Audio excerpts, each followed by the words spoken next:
Okay. We're going to do a random drawing. My Halloween bucket.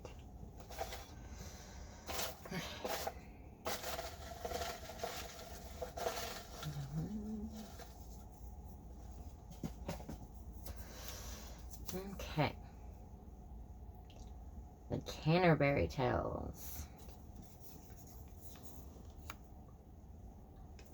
Okay.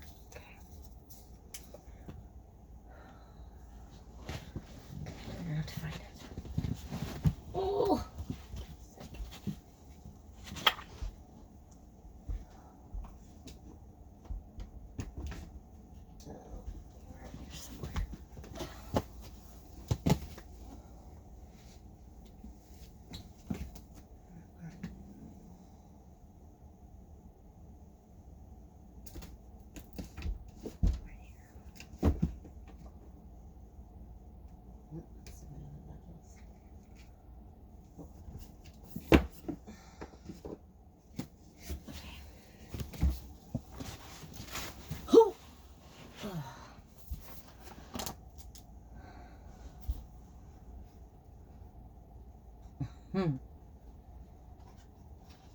Okay, the Canterbury Tales.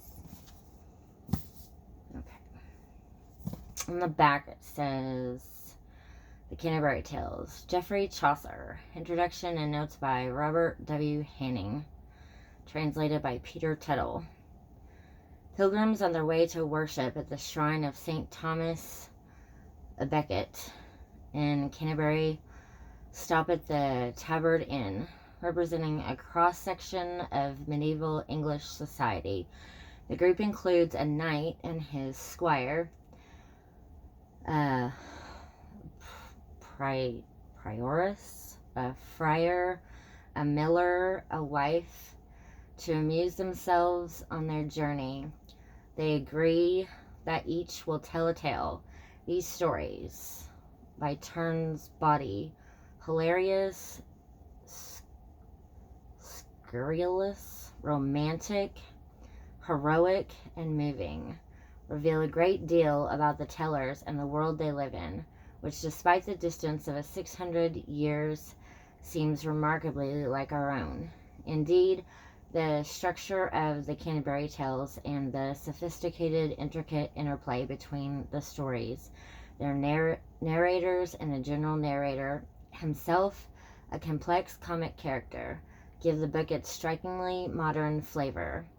Often called the first book of poetry written in English, Chaucer's masterpiece is also the first anthology of English short fiction, one that will resonate with readers for as long as folly and courage, deceit and generosity, and love and jealousy remain part of the human personality.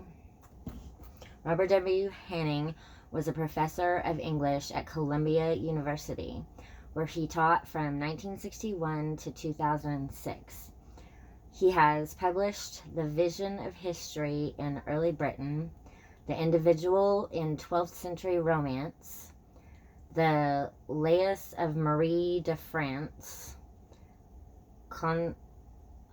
co-translated with Joan Ferrant, and Castillon, The Ideal and the Real in Renaissance Culture, co-edited with David Rosand, as well as many articles on Chaucer's poetry and other medieval and Renaissance subjects. Okay.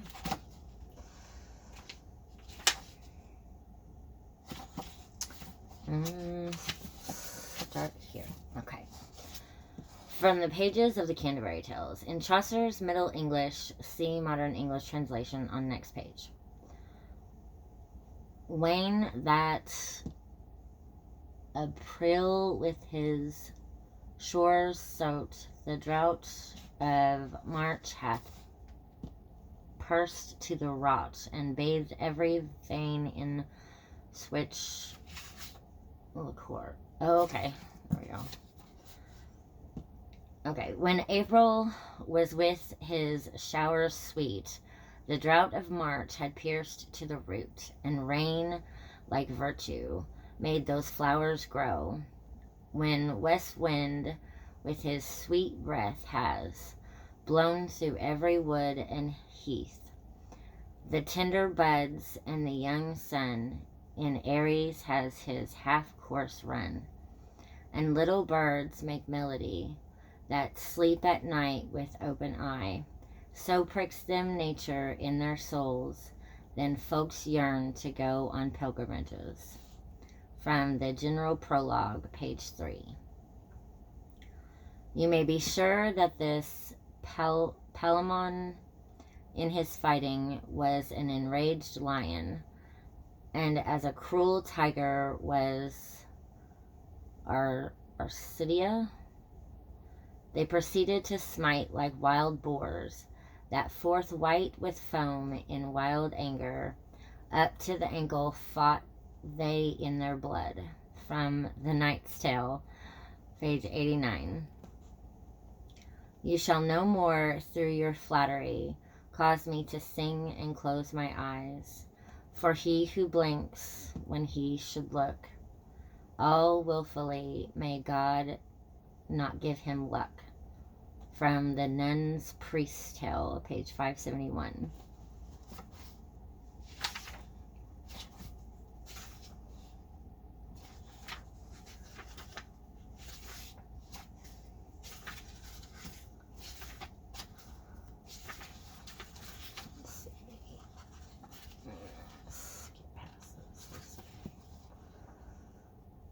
Let me find the first one.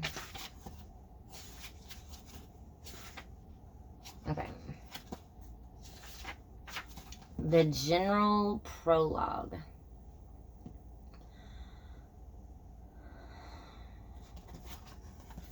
Okay, I already read part of this. When April was with his showers sweet, the drought of March has pierced to the root, and rain like virtue made those flowers grow.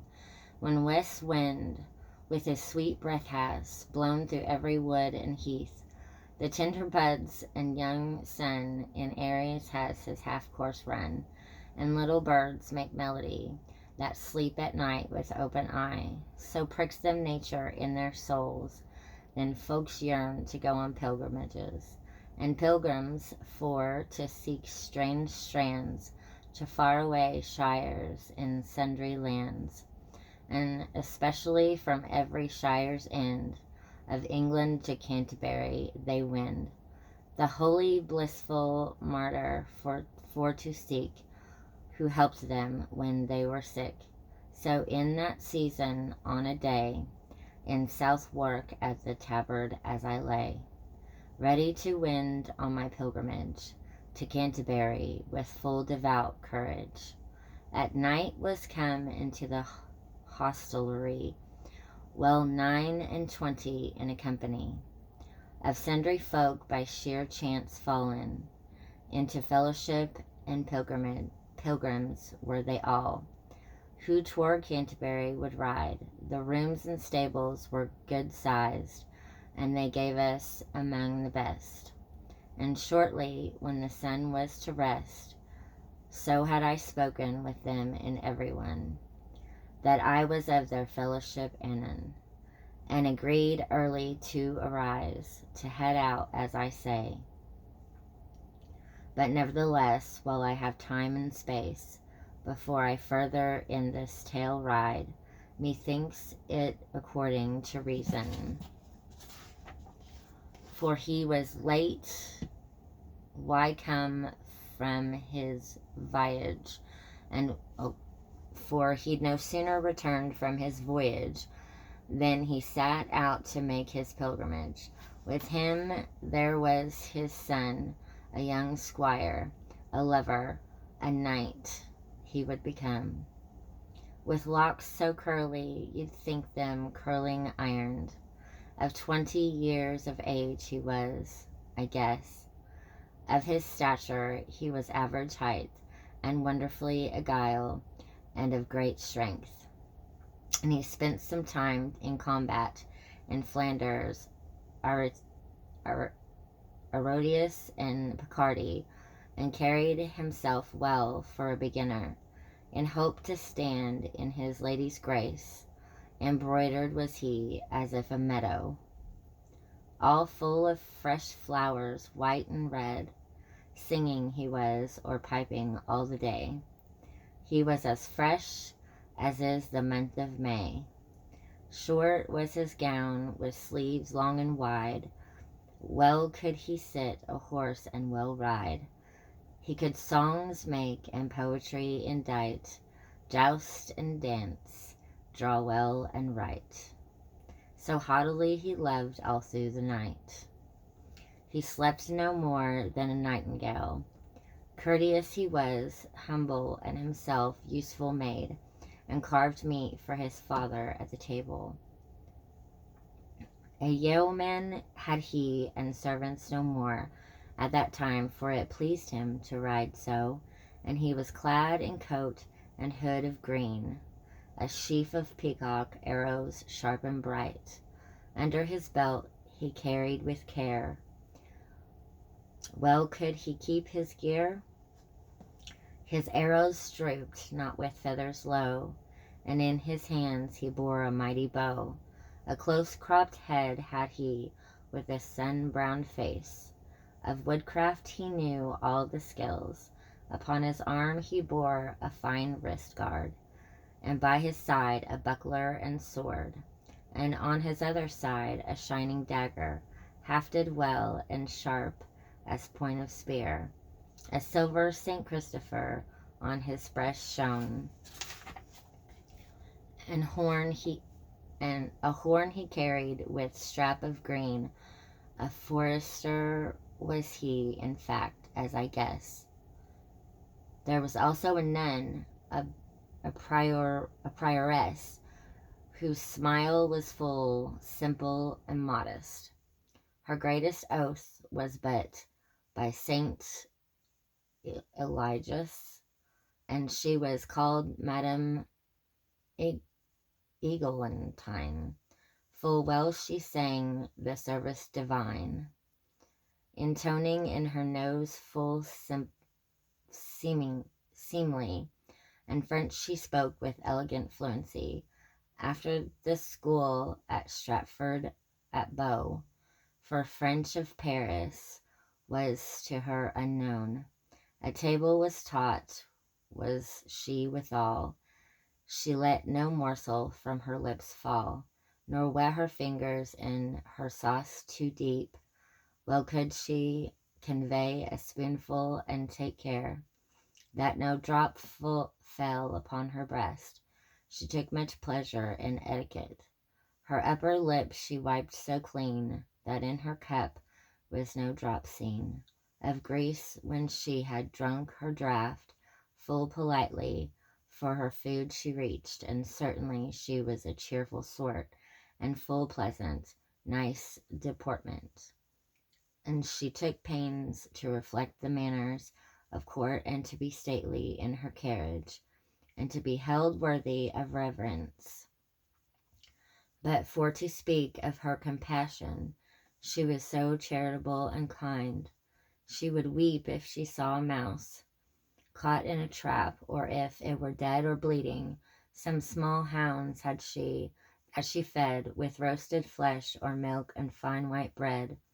But sorely wept she if one of them were dead, or if someone beat it with a stick. She was all feeling and tender heart. Full seemingly her wimple pleated was, her nose graceful, her eyes gray as glass, her mouth full small, lips soft and red, but certainly she had a fair forehead.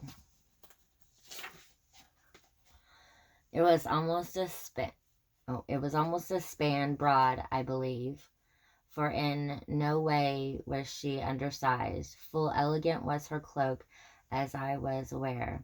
About her arm she bore a coral rosary, the beads set off with stones green, and thereon hung a brooch of shining gold, on which there was first written a crowned A, and after Amor Vicit Omnia.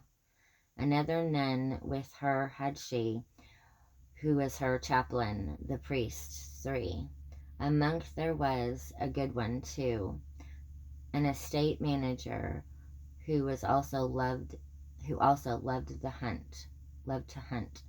A manly man and an abbot Abel, full many a fine horse had he in stable, and when he rode, men might his bridle hear, jingling in a whistling wind as clear, and loud as doth the chapel bell. There were this lord ran a priory. The rule of Saint Maurice, or of Saint Benedict, because it was old and somewhat strict, this same monk let slide, and held after the New World for his guide. He gave not for that text a plucked hen, that said hunters should not be holy men, nor that a monk, when he neglects his vows, is like a fish out of water. This is to say, a monk out of his cloister. But that doctrine held he not worth an oyster, and I said his opinion was good. Why should he study and make himself a net upon a book in cloister always to pore, or work with his hands and labor? As Augustine bid, how shall the world be served? Let Augustine have his work for him reserved. So he rode energetically, all right. Greyhounds he had as swift as birds in flight. Of riding and of hunting for the hare was all his lust, for it no cost would he spare. I saw his sleeves trimmed at the cuff with gyres, and that the finest with grey fur, and that the finest in the land. To fasten his hood under his chin, he had a gold crafted, a full curious pin, a love knot in the larger end there was. His head was bald, as shone like glass, and his face as well as if anointed. He was a lord full fat, and yet his muscles fit. His eyes protruded, and rolling in his head, that glowed like the fire under a cauldron, his boots supple, his horse in great condition. Now certainly he was a fair prelate. He was not pale as a tortured ghost. A fat swan loved his best of any roast, and brown as a berry was his horse. A friar there was, a lecher and a merry, a licensed beggar with his own territory. Among the orders 4 was none who knew so much of dalliance and fair language. He had arranged full many a marriage of young women at his own cost. Unto his order he was a noble post. Full well beloved and familiar was he with rich franklins throughout his territory, and with the worthy women of the town. For he had power of confession, and he said himself more than a local curate. For of his order he was licentiate. Full sweetly he heard confession, and pleasant was his absolution.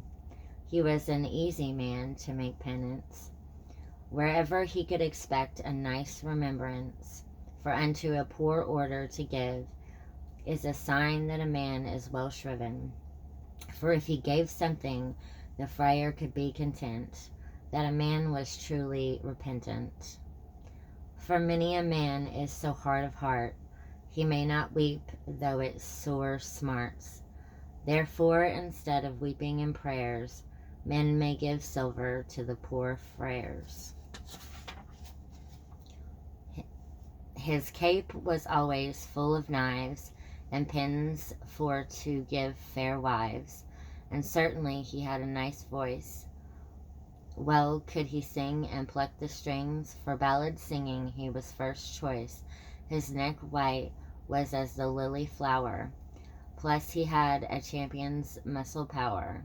He knew the taverns well in every town, and every innkeeper and every bar girl, better than he knew any leper or lady beggar. For such a worthy man as he should not, in his belief, have acquaintance with sick lepers. It was not dignified, and did him no good, to deal with such poor suffering souls, but always with rich folk and food purveyors, and everywhere, anywhere, profit promised to arise. Courteous he was, and humble in service. There was no man anywhere near so virtuous. He was the best beggar in his order's house, and he gave a certain payment for the grant. None of his brothers trespassed on his haunts. For thou a widow had not a shoe, so pleasant was his in principio, that he would have a farthing before he went. His income was well better than his rent, and he could be charming as a pup. To resolve disputes he could often help, for he was not like a cloisterer with threadbare cape, as is a poor scholar, but he was like a master or pope. Of double worsted was his wife cape, that swelled around him like a bell. Somewhat he lisped in affection, to make his English sweet upon his tongue, and when he had played his harp and sung, his eyes twinkled in his head aright, and do the stars on a frosty night. This worthy friar was called Hubert, a merchant there, with forked beard, in patterned cloth, and high on his horse he sat. Upon his head a Flemish beaver fur hat, his boots well tied and neat. His opinions he pompously offered, proclaiming always that increase of his profit. He wanted the pirates at any price expelled between Middleburg and Orwell. Well could he exchange French coins. This worthy man full well his wit employed. No one knew he was in debt, so careful was he out of his outward impression. With his bargains and his perhaps shady lending, he was a worthy man all the same. But in truth I do not know his name. A scholar there was of Oxford also, who unto logic had himself devoted. All lean was his horse as is a rake, and he was not fat, I undertake, but looked hollow and also soberly. Full threadbare was his overcloak, for he had received yet no benefits. For did he worldly work for his daily bread, for he would rather have at his bed's head 20 books clad in black or red, of Aristotle and his philosophy, than robes rich, psaltery or harp. Albeit that he was a philosopher, yet had he but little gold in his coffer, and all that his friends might him lend on books and learning he it spent, and busily did for the souls pray of those who for his tuition gave. Of study took he most care and most heed, not one word spoke he more than was needed, and that was said in correct form and respect, and short and quick and full of high intellect. Resounding in moral virtue was his speech, and gladly would he learn and gladly teach. A sergeant of the law, alert and wise, who had often been at Parvis. There was also full rich of excellence. Discreet he was, and worthy of great respect. He seemed such, his words were so wise. Judge he was full often assizes cases, with full authority from the king, for his knowledge and for his high renown. Of fees and robes had he many a one, so sharp a wheeler dealer was nowhere known. All contracts were with no strings attached, his ownership might not be attacked. Now were so busy a man as he there was, and yet he seemed busier than he was. He knew the details of all the cases that from the time of King William had taken place. There too he could write and draw up papers. No one could find fault with his writing, and every statute he knew by heart. He rode unfancily in a multicolored coat, girt with a cinch of silk with stripes narrow. Of his outfit I will no more tell. A franklin was in his company. White was his beard, as is the daisy. Of his temperament he was sanguine. Well he loved a breakfast cake soaked in wine. To live in delight was ever his custom, for he was Epicurus' own son, who held opinion that complete delight was the true measure of perfection. A householder, a great one was he. Saint Julian, he was in his country. His bread, his ale were always good. A better wine cellared man was nowhere known. Without meat pies was never his house, of fish and flesh, and that so plenteous. It reigned in his house of meat and drink, of all delicacies that men could think, according to the sundry seasons of the year. So varied his dinner and his supper. Full many a fat partridge had he in coop, and many a brim, and many a pike in pond. Woe to his cook unless his sauces were pungent and sharp, and ever ready, all his pans and pots. His table in his dining hall stood always for his dinner set. At meetings of local justices, there he was lord and sire. Full often time he was MP for the shire. A dagger and a purse, all of silk, hung at his waist, white as morning milk. A sheriff had been seen, and an auditor was nowhere such a worthy landowner.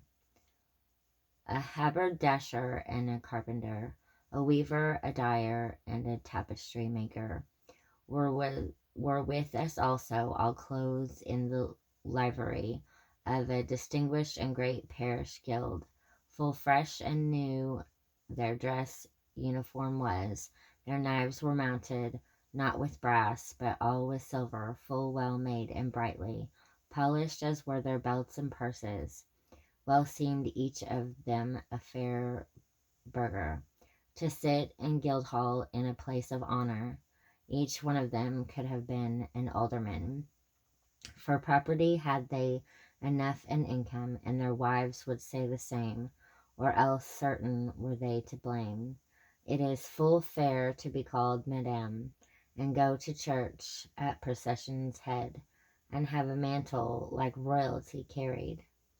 A cook they had with them for their travel, to boil the chickens with the marrow bones and spices.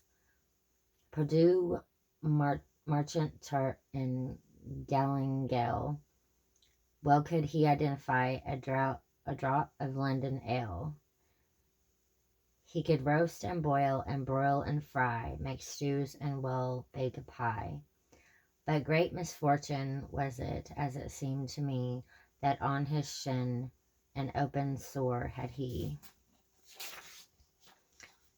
For blank manger that made he with his best, a shipman was there living far to the west. For all I know, he was of Dartmouth. He rode upon a sturdy little horse as best he could, in heavy wool gown reaching to the knee, a dagger hanging on a cord had he about his neck, and down beneath his arm the high summer had made his hue all brown.